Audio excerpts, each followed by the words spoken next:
Hello! So something that everyone knows about machine knitting is that you can't decrease in the middle of a row. So a lot of the time you will do decreases on the edges instead. But if you are a hand knitter who is using a machine for fun and convenience, it would normally take you a long time to hand knit a garment anyway. So taking a little bit of time to set things up so that you can decrease in the middle of the row makes it that you can actually machine knit hand knitting projects. And so the trick is not to try to be a machine knitter when you have a pattern that requires you to decrease in the middle of a row. What you want to think of yourself as is a knitter who can do machine knitting and hand knitting and use them as the need arises. So in this case, I'm knitting a vintage skirt and I have to decrease 8 times in the middle of this row. So what I've started doing is, you can see there's some blue, there's like a blue stripe here. This is me scrapping off on the machine. So I am actually going to remove this from the machine altogether, and I am going to pick up these stitches that are live in the red with a needle, and then I'm going to remove the blue, and then I'm going to rehang it back on the machine. And as I rehang it, I'm going to decrease at all of the decrease points. Now, if you have only ever been a machine knitter, you might think, well, why on earth would anyone want to do that? What a waste of time. But if you have always been a hand knitter, you would know that you can still make the item in a fraction of the time when you're using a machine. And really, in the scheme of things, it's not such a big deal if you occasionally waste some time on doing something just for the effect.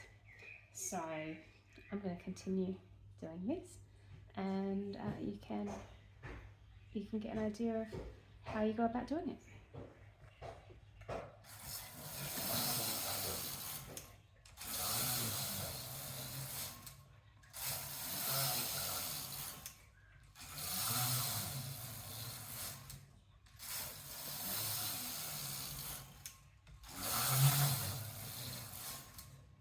I've just added several rows here, even though I'm going to undo them.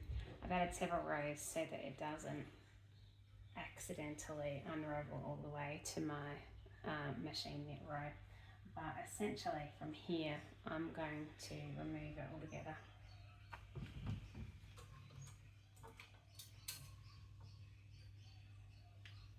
And rather than break the yarn,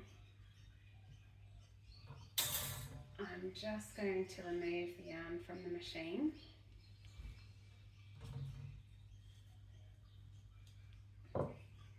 And then I can put the yarn back onto that comb later. I'm just going to take all of my weights and things off so that I don't break anything when I take that off. Oops.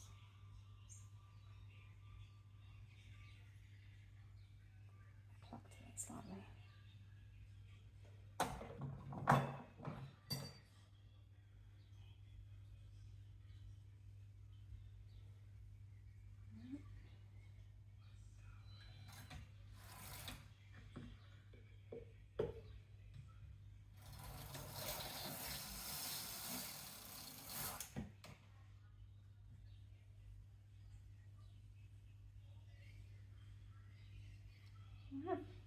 Now, in terms of how I'm going to pick this up, I will pick this up on the right side with a small needle, and I will make sure that I pick it up in a way that correctly orientates my stitches onto a needle, and then I will transfer them back onto the machine, decreasing in the places that I want to.